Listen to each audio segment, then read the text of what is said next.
Hello friends, welcome to edupediaworld.com. This is your video lecturer Vomika Soni, and today I will explain you about the laws of inheritance given by Mendel. In my previous video lecture, I had explained the Mendel's experiment and the crossing technique.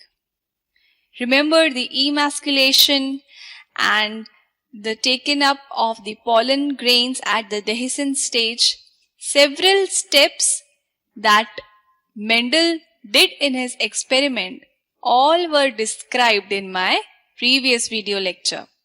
In the current video lecture, I will explain the Mendel's laws of inheritance. Hope you will enjoy the video lecture and understand the concept properly. So let's begin. The first law of inheritance is law of dominance. It states that in a dissimilar pair of factors, one member of the pair dominates the other.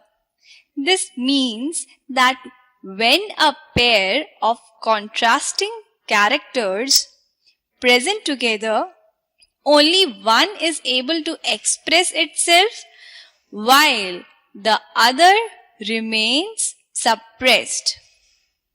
This example will make you understand better.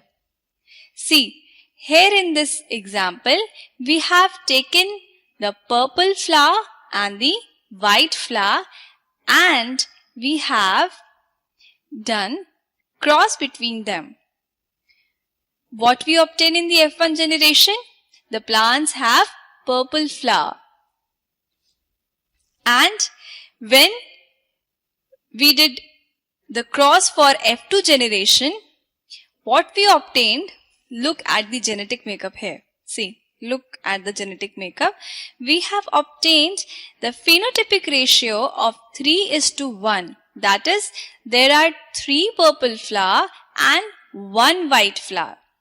And the genotypic ratio is 1:2:1.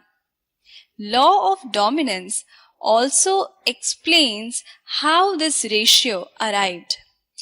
Like, in this cross, in this Punnett square, you can see that purple flower are present in the ratio of 3 in case of phenotypic ratio, but in case of genotypic ratio, it can be seen that it is 1:2.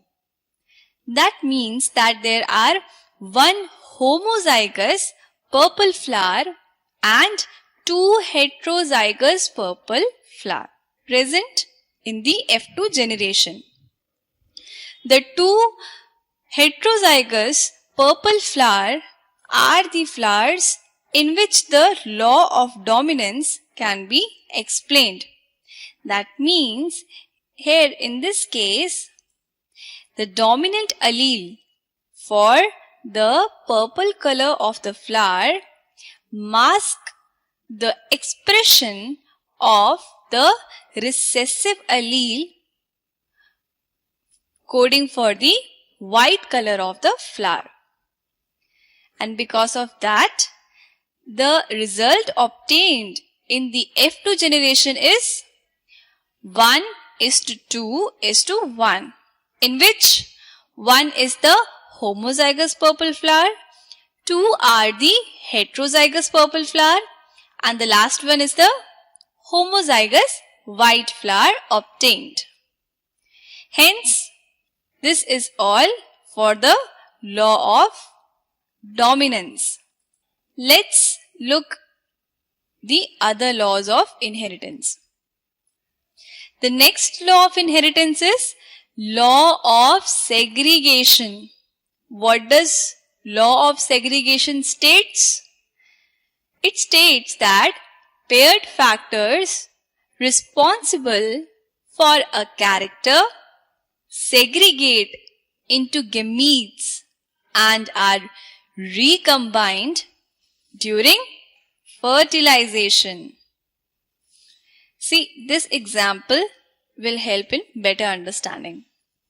It can be understood by devising a cross between a yellow seed and a green seeded plant. Here, yellow is the dominant trait and green is the recessive trait in case of seed of the plant. Okay. Now, in the F1 generation, we have obtained the heterozygous yellow seed color for the plant. Okay. And in the next generation, for the F2 generation, we have obtained the Mendelian ratio for the monohybrid cross, which is 3:1. We all know how this cross is performed.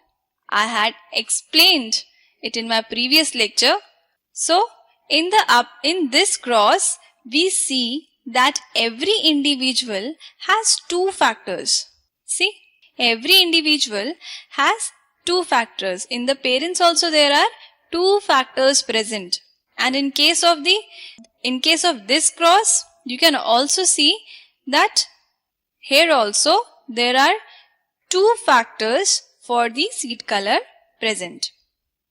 When gametes are formed, each gamete carry only one factor for a character. It means that the gametes are always pure. Since the gametes always contain one factor for a character, it is also called law of purity of gametes. So, in case of law of segregation, the paired factors responsible for a character, they segregate into gamete. As I had told you earlier that the gametes formed here also, they are segregated, they are separated. Okay. And when we obtain the F2 generation, in that case also, first the gametes obtained from the parents are segregated into two. See, this is the parent to obtain the F2 generation, and here the gametes are first segregated. Okay, and then the cross is obtained. And in the F2 generation, here we obtain a ratio of phenotypic ratio of 3:1. So, this was the law of segregation given by Mendel. This law is also called the law of purity of gametes. Next is the law of independent assortment. It states that when more than one pair of contrasting characters, what does this mean? More than one pair of contrasting characters? It means that including stem height, we are also taking the seed color. It is for example, or like including the round or the shape of the seed, we are also considering the seed color. Okay, so we are taking two contrasting characters, that is more than one pair of contrasting characters are taken. So coming back to the point, when more than one pair of contrasting characters are brought together in an individual, the entry of one pair alleles controlling one character separates independently and assorts independently of any other pair of alleles controlling another character. This means that if we take shape of the seed and color of the seed as two contrasting characters, then they will assort independently of each other. Okay. Look in this example. In this example, we have taken the seed shape and seed color. For seed shape, it is capital R, and for seed color, it is capital Y.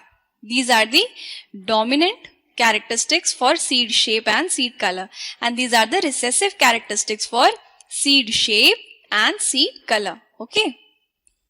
Now, the gametes that have segregated here are then further used to obtain the F1 generation.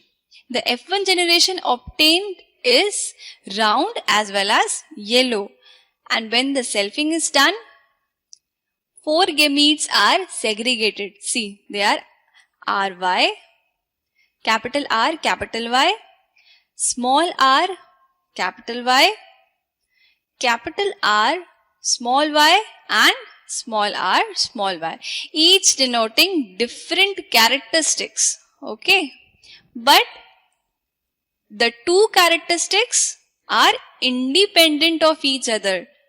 That is, the seed shape and the seed color both are independent of each other.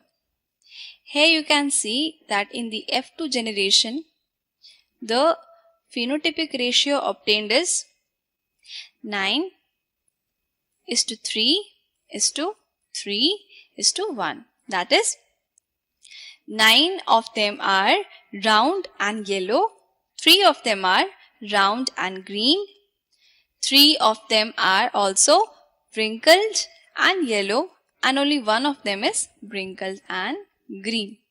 So, now you must have understood the concept of law of independent assortment.